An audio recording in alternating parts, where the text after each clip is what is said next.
while we're winding down this panel, we've got one thing left. It's a dramatic performance. We'd like to bring up everybody who's involved in that. And after that, we have got our dinner break, and we will reconvene after that. So you guys come on up. Evening, everyone. How's everyone doing still? Fantastic. This is a little dramatization of a little story from a book called Labor's Untold Story. We picked this because the language in it is very poetic, thank you. Language in it is very poetic, and it tells a very simple little story. And all it is just a little passage that we took from it. So we hope you enjoy.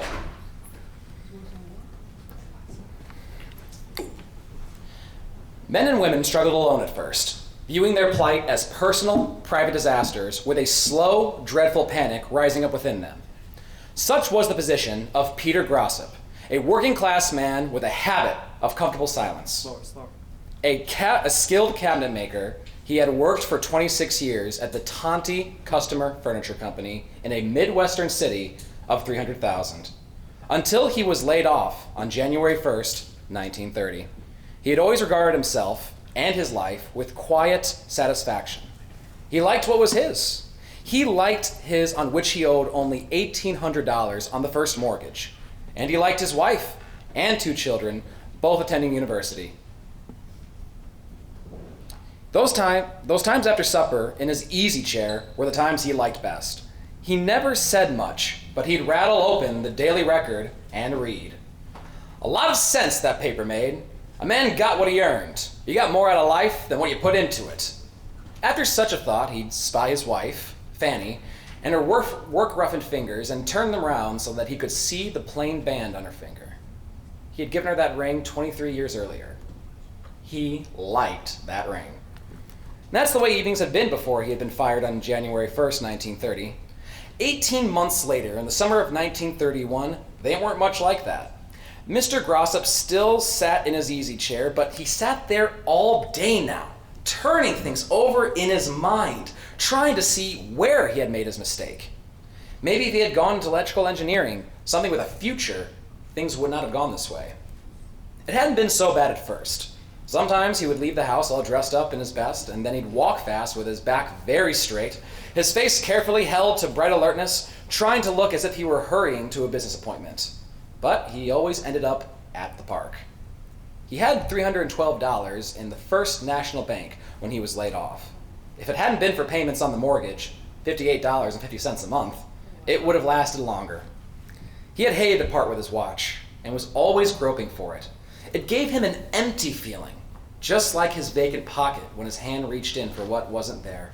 He'd received only $15 for it, and Fanny had received even less for her wedding ring. "Trying to make a fool out of me?" he asked.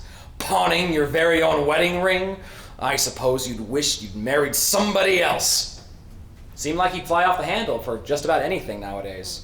Like when she asked him, why didn't he go out and go for a walk? And he went god-damning around.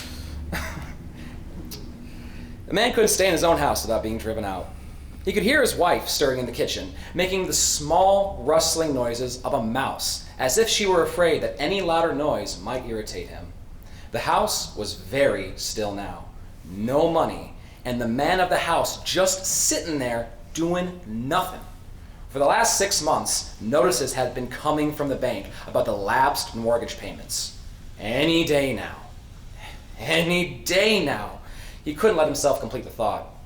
The Daily Record, of course, was right when it pointed out that no one with get up and go, no one with real initiative and enterprise was on relief.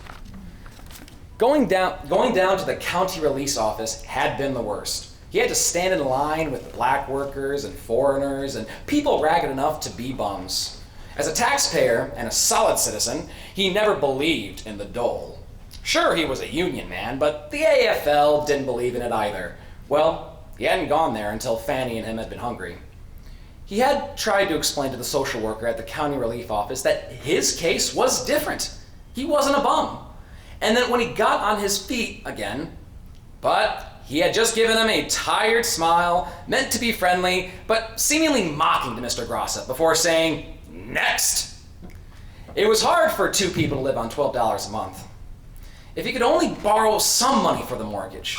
He called the bank, but they said it was too late now. The case was in the courts. There would be a judgment any day now. His wife was standing in the kitchen door, looking right at him. He pretended not to see her. "Peter," she said, I just have to talk with you." He still wouldn't look at her. There was nothing to talk about. "Peter, we just have to do something." "Do something? Do you think I sit here because I like to?" Mrs. Grossip's mouth quivered. "Peter, you never used to talk to me that way." He glared at her, but she did not retreat, but eyed him firmly. "I've been talking to Mrs. Flaherty next door. She says if you go down to the unemployment council, we wouldn't be evicted."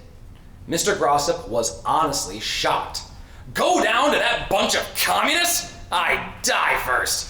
We've got to do something. The sheriff will be here any day now."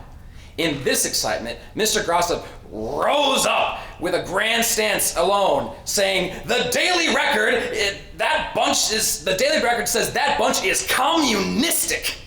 They can take my house," he said, and his voice broke wearily, "but I ain't taking no help from any communist." They came the next day. Mr. Grossip couldn't believe it.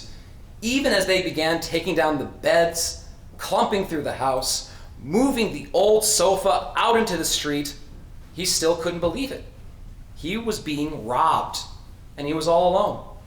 There was no one who could help him. There was no police to call on because they were the ones doing it. Or at least, it was a single deputy sheriff.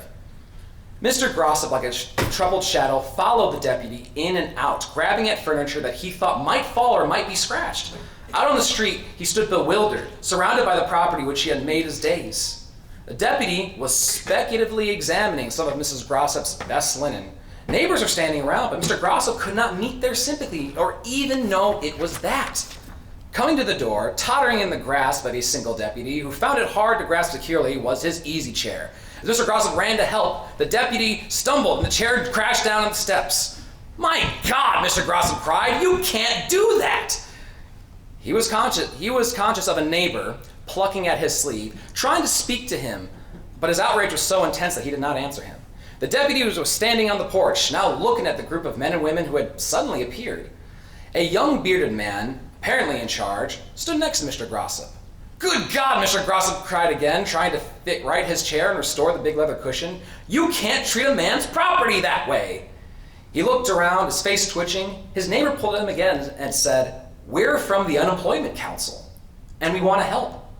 "Well, my God," screamed Mr. Grossip, "if you want to help, do something then." The bearded young man looked briefly at the 5 deputies on the porch and then at his 30 unemployed. "Move it back," he asked. In an instant, Mr. Grossip's all of his prized possessions, his easy chair, even the big refrigerator, the bedpost, the pictures, everything was streaming back into his home. The neighbors began grabbing pots and pans and mattresses and stumbling a little and laughing wildly and calling out in exciting tones, clumping onto the porch and onto the house. Mr. Grossip never knew what happened. It was a happy blur. He had his home again. He had his strength. He had his friends. His chair was put back in its place. His wife seemed to have suddenly grown younger. Someone was making coffee and sandwiches in the kitchen. It was like a party. Everyone was shouting and laughing. Mr. Grossip shook hands with at least 24 men he had never met before. The bold and brazen leader of the unemployed, Hugh Henderson, a sandwich in his hand, was making a speech from the front porch. Mr. Grossip also found himself making a speech. "After a life of hard work," he said, "taking a man's home. It ain't right. They put my chair, everything, out into the street. Worked hard all my life. It ain't right." There were some cheers. Some of the crowd went away. "We'll stay a while," Mr. Henderson said, "to be sure the police won't come back."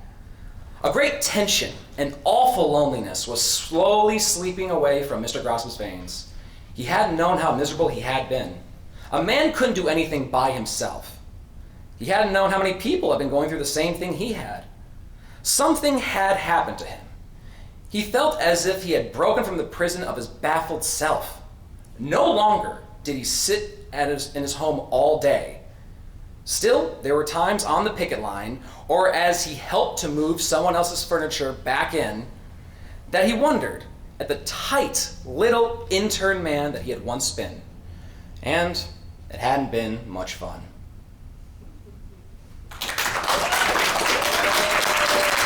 Good job, Roger. Good job.